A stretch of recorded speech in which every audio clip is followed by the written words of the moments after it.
Hello बच्चों, let's solve this question. Two heater wire of equal length are first connected in series and then in parallel. Ratio of heat produced in two cases is. So resistance का formula होता है rho L by ए. रो क्या होता है? Material पे depend करता है. Specific resistivity. Length हमें गिवन है, सेम है. सिंस लेंथ सेम है तो एरिया भी क्या होगा? कांस्टेंट होगा, वो भी सेम होगा. सो रेजिस्टेंस क्या हो जाएगा? सब में सेम होगा बिकॉज सारे यूनिट क्या है? सेम है. सो R1 is equals to R2 होगा जब रेजिस्टेंस सेम होगा तो. अब इसे कनेक्ट किया गया है दोनों रेजिस्टेंस को सीरीज में. सो सीरीज में जो R इक्वलेंट निकालते हैं R1 plus R2 which is equals to 2R. अब पैरेलल में जो निकालते हैं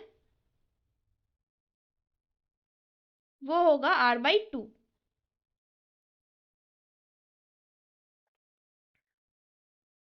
सीरीज में जब दोनों रेजिस्टेंस सेम हो तो उसे R इक्वलेंट निकालते हैं NR से. N हमारा क्या है? Number of same resistance.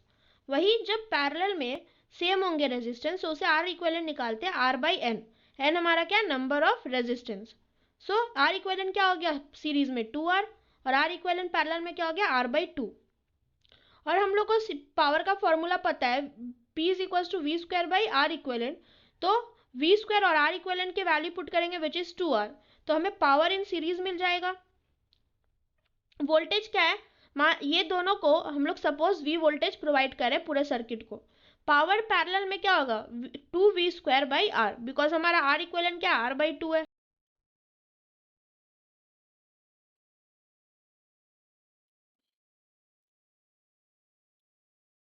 So power in series and power in parallel is equals to V square divided by 2R into R by 2V square. R cancel, V square cancel.